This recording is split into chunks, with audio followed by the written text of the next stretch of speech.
Sono più di 2000 i tamponi che l'ASP di Cosenza sta facendo processare nel laboratorio di virologia dell'ospedale di Bari per smaltire il lavoro rimasto in arretrato. Intanto oggi più 344 contagi in Calabria. Sono 151.000 gli studenti calabresi che da domani e fino al prossimo 28 novembre resteranno a casa impegnati nella didattica a distanza. Ieri la firma dell'ordinanza dal presidente facente funzioni Nino Spirlì. Un drive-in di protesta organizzato da Sana Calabria per sostenere la sanità nella nostra regione e la nomina di Gino Strada come commissario in questa fase di emergenza.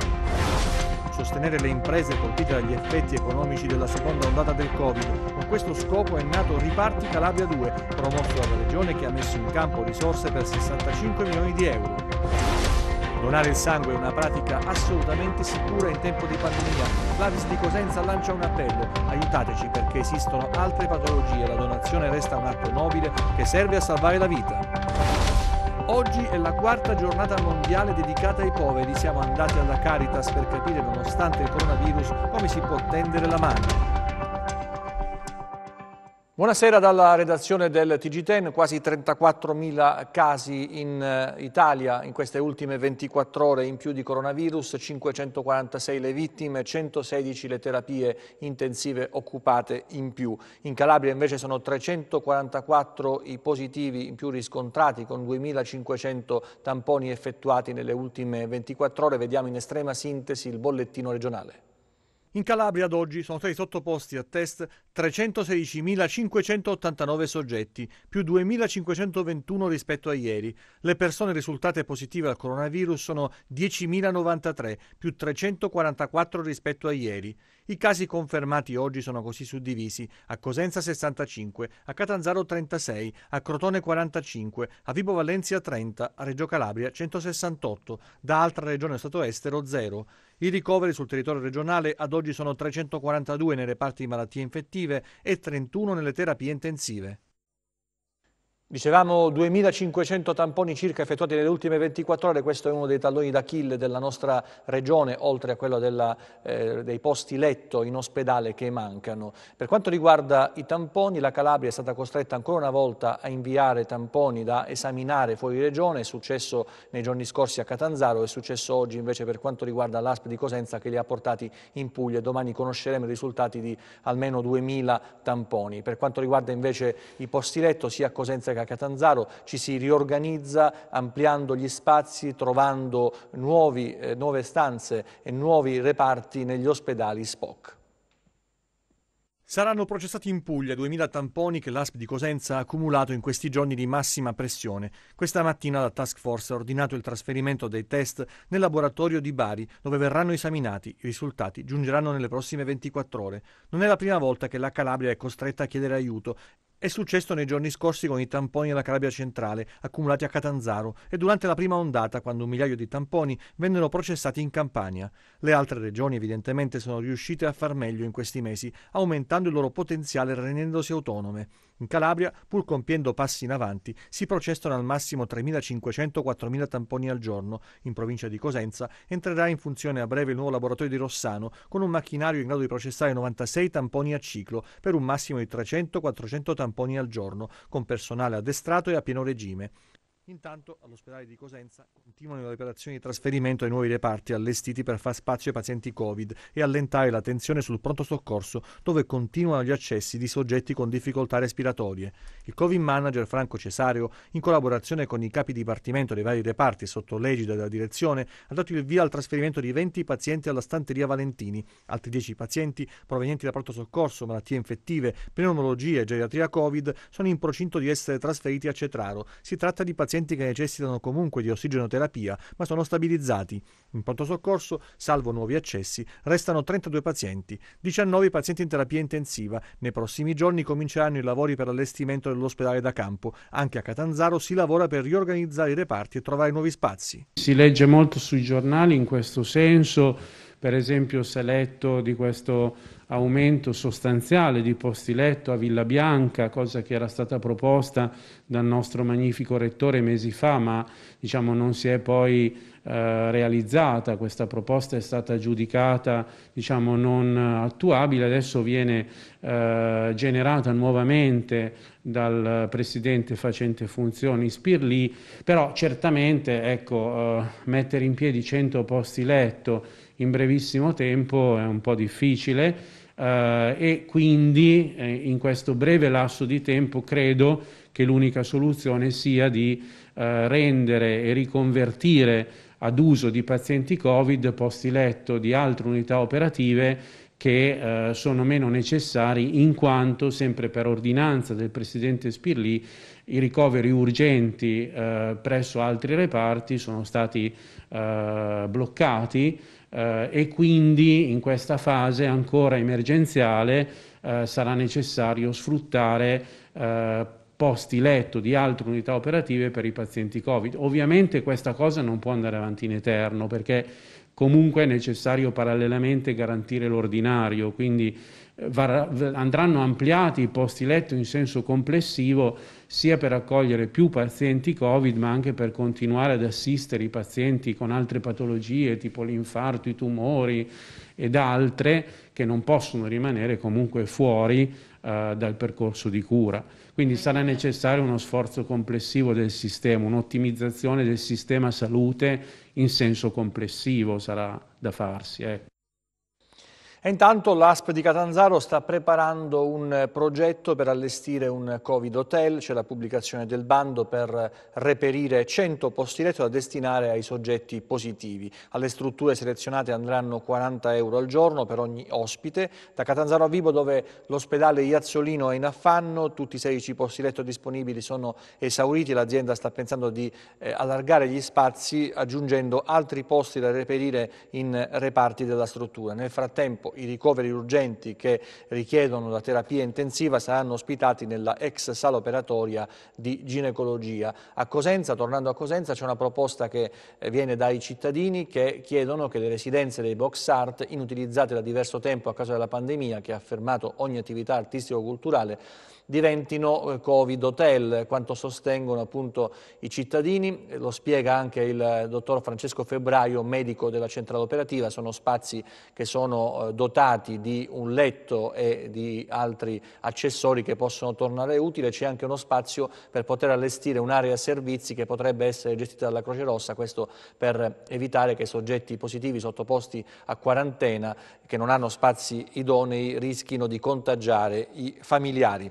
E adesso parliamo di scuola. Sono 151.000 gli studenti calabresi che da domani fino al 28 novembre prossimo resteranno a casa impegnati nella didattica a distanza. Ieri la firma dell'ordinanza da parte del presidente facente funzioni Nino Spirlì. 151.000 studenti calabresi dalla scuola dell'infanzia alla prima media da domani resteranno a casa dopo l'ordinanza emessa dal presidente facente funzioni Nino Spirlì, che in serata ha deciso la sospensione di tutte le attività scolastiche nelle scuole di ogni ordine e grado con ricorso alla didattica a distanza dal 16 al 28 novembre. Non è stata una decisione facile, ha dichiarato Spirlì, ma il momento è drammatico e le famiglie calabresi devono essere tutelate. Il virus è sempre più invadente e pur ritenendo le scuole luoghi che garantiscono comunque un certo grado di sicurezza, non possiamo non agire in questa direzione. Le scuole, come tutti gli altri edifici pubblici, prosegue ancora Spirlì, sono abitate da esseri umani i quali molto spesso e loro malgrado sono trasportatori silenziosi di questo pericolosissimo virus. Le famiglie in questo momento drammatico devono essere tutelate, soprattutto in ambito sanitario, per cui ho chiesto a tutti collaborazione e pazienza, solo così potremo uscire tutti insieme da questo tunnel. Una decisione assunta dopo la riunione tecnica con i direttori dei dipartimenti di prevenzione delle ASP calabresi, dove è stata rappresentata la problematica connessa ai numerosi contagi di studenti e operatori scolastici che rischia di determinare un continuo aumento della diffusione epidemica. Anche studi scientifici internazionali hanno evidenziato come la sospensione delle attività scolastiche possa nel medio periodo ridurre fra il 15 e il 24% la capacità di riproduzione del virus. A proposito di scuole, c'è una scelta controcorrente da parte di un sindaco calabrese, il sindaco di Soriano Calabro Vincenzo Bartone, che, tenuto conto delle ultime linee governative, della situazione epidemiologica che si vive nel proprio comune, provvederà a emanare un'ordinanza comunale che darà continuità all'apertura delle scuole nel territorio, in linea con il DPCM del 3 novembre, secondo cui è prevista didattica a distanza soltanto per la scuola secondaria e secondo grado e per le classi di seconda e terza media. Restano dunque aperte a Soriano, almeno questa è la decisione che va controcorrente rispetto all'ordinanza regionale, la scuola dell'infanzia, la scuola primaria e la prima media come disposto dall'ultimo DPCM, dice il sindaco di Soriano Calabro Vincenzo Bartone. Chissà se qualcuno lo seguirà in questa forma di protesta, comunque o ribellione all'ordinanza. Un drive-in di protesta è stato organizzato da Sana Calabria per sostenere la sanità della nostra regione e la nomina di Gino Strada come commissario in questa fase di emergenza.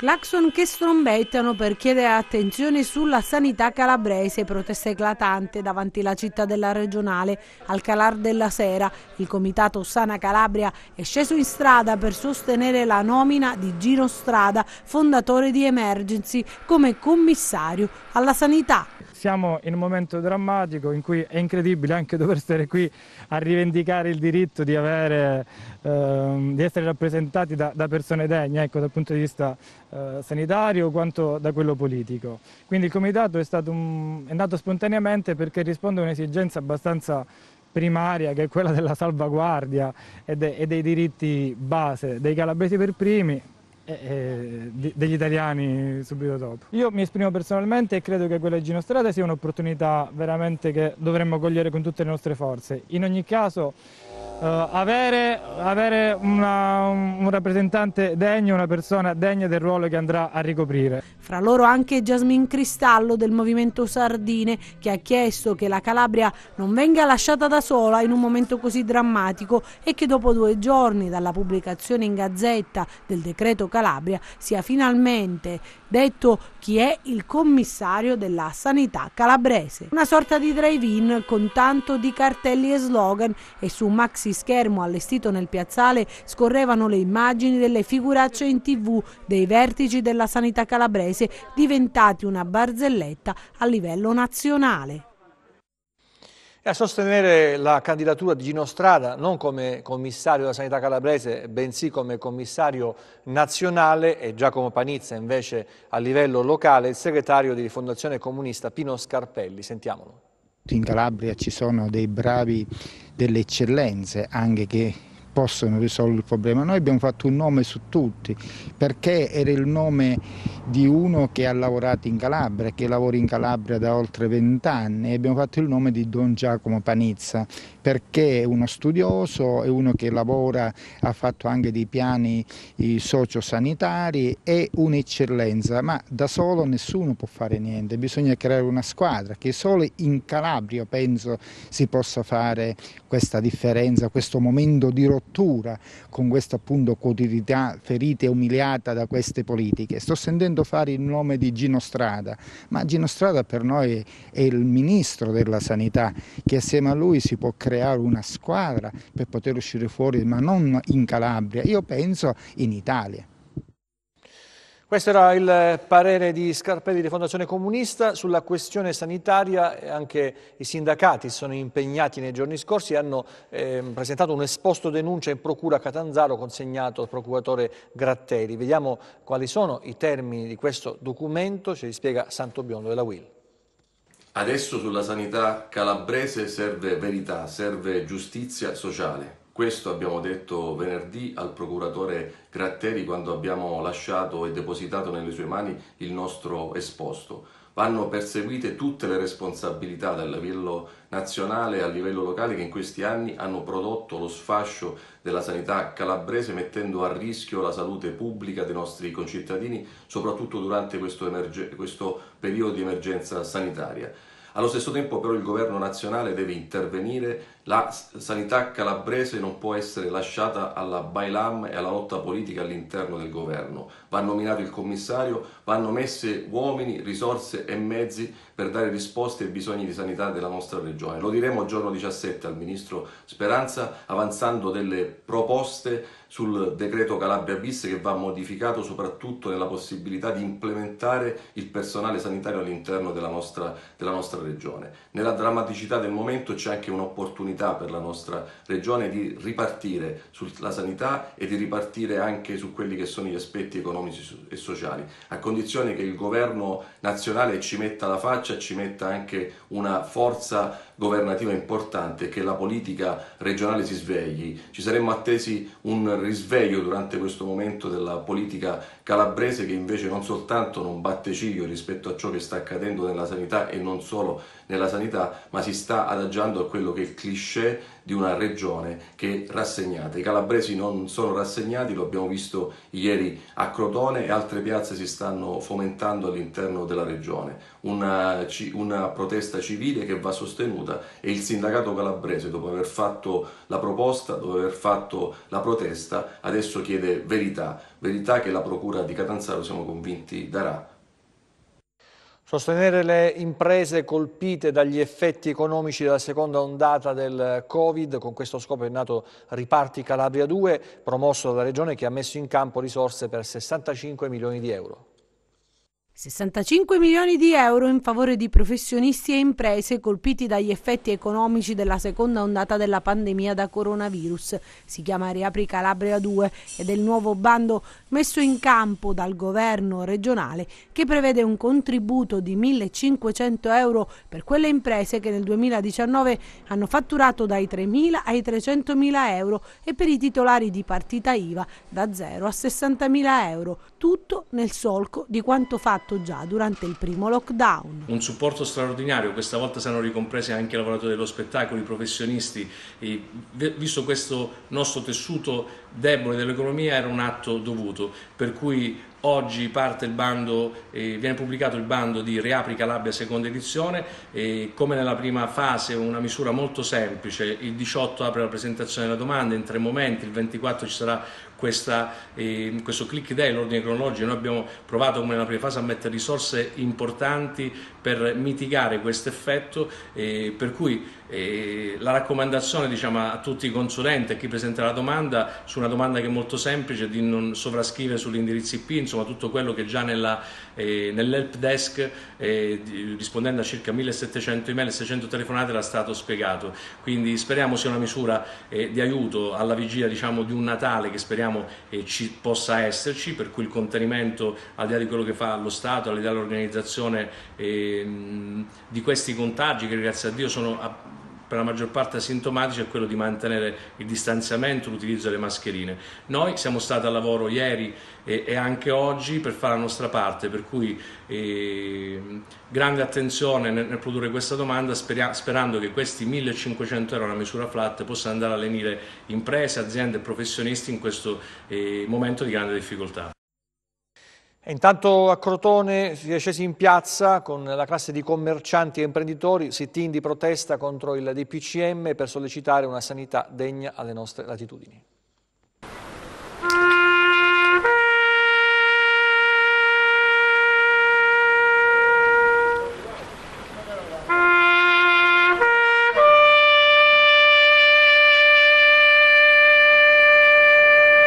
Silenzio militare per raccontare un'economia dormiente a Crotone. Sono scesi in piazza della Resistenza per protestare in maniera pacifica e silenziosa i commercianti contro l'istituzione della zona rossa, che ha messo in ginocchio l'economia di una regione relegata in coda a tutte le classifiche. Chiediamo dignità, ma soprattutto chiediamo che ci sia una maggiore attenzione politica e istituzionale rispetto a quelle che sono le rivendicazioni che partono dal territorio, quindi dagli appelli lanciati in questo caso dal mondo imprenditoriale, partendo dalla appunto sicurezza per quanto riguarda la sanità pubblica nell'interesse generale, a finire appunto alle situazioni economico-finanziarie del mondo delle piccole e medie imprese che in questo periodo sono completamente abbandonate a se stesse.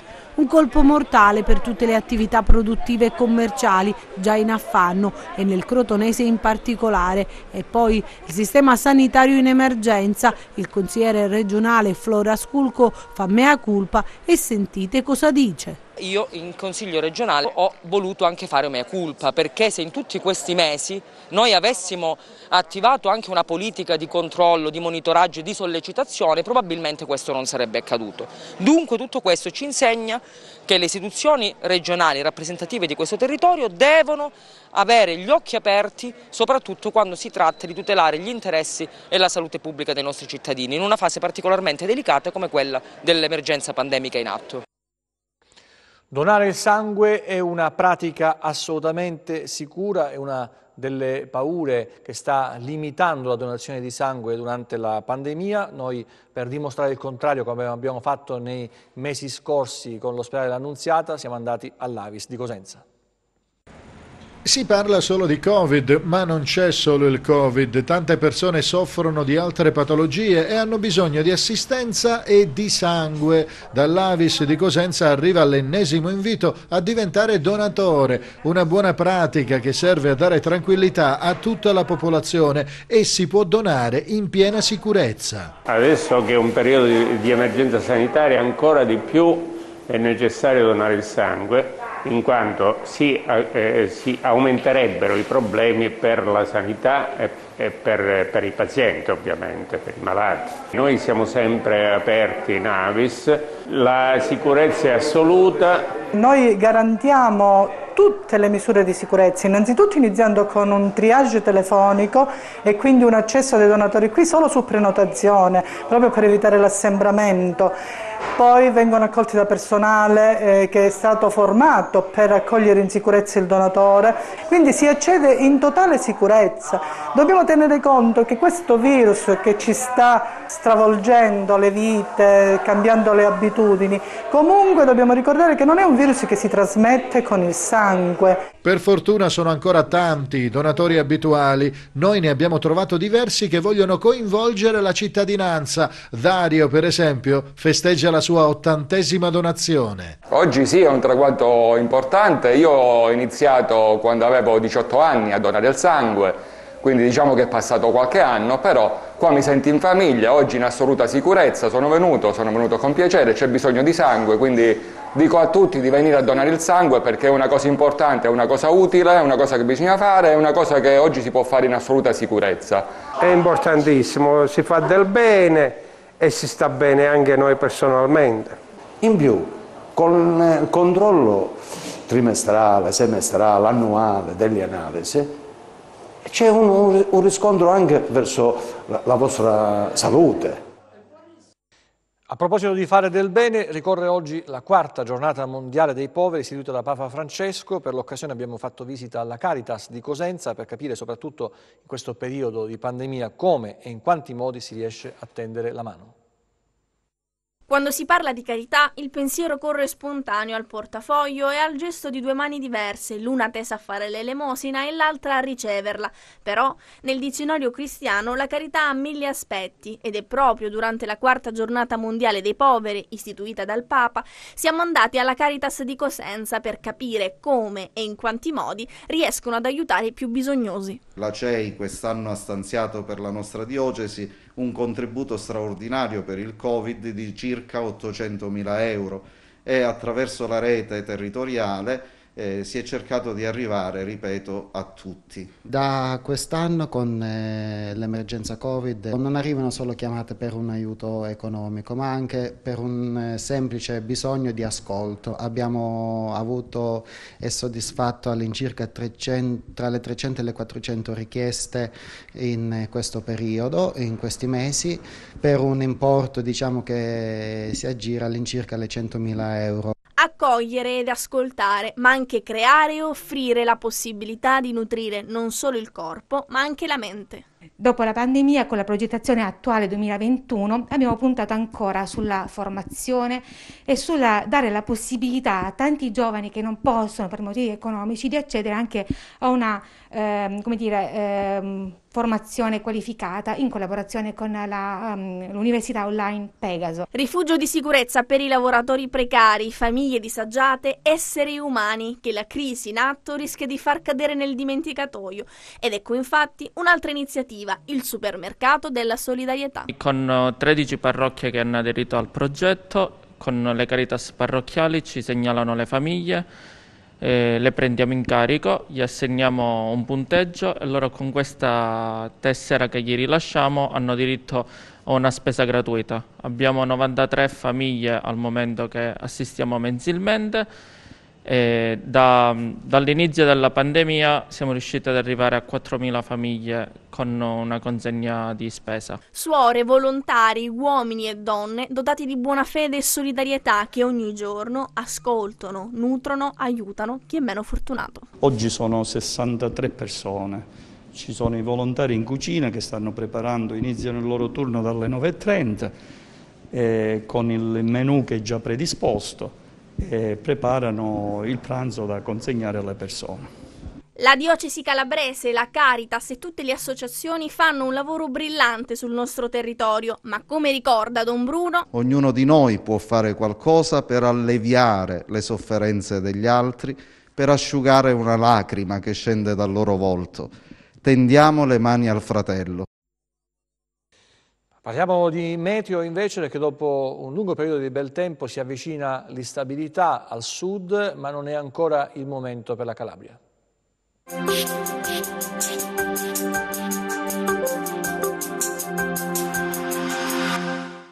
Il ponte anticiclonico presente tra le Azzorre e la Russia tende a corrodersi proprio in corrispondenza del Mediterraneo centrale. Assisteremo infatti ad un peggioramento che, partendo da nord-ovest, attraverserà tutta la penisola tra la giornata di lunedì e quella di martedì. Domani nuvolosità variabile sui settori tirrenici ed interni, sul Catanzarese, Vibonese e Reggino. Poche nuvole sui settori ionici del Cosentino e del Crotonese. Dalla serata intensificazione della nuvolosità su Alto Tirreno Cosentino, con prime piogge in arrivo. Temperature stazionarie o in lieve calo nei valori massimi sulle aree interne. Passiamo a mari e venti, domani venti deboli di direzione variabile sul Tirreno e Alto Ionio con mare calmo. Per ulteriori approfondimenti vi rimando al sito www.meteoincalabria.com e alla nostra pagina Facebook Meteo in Calabria.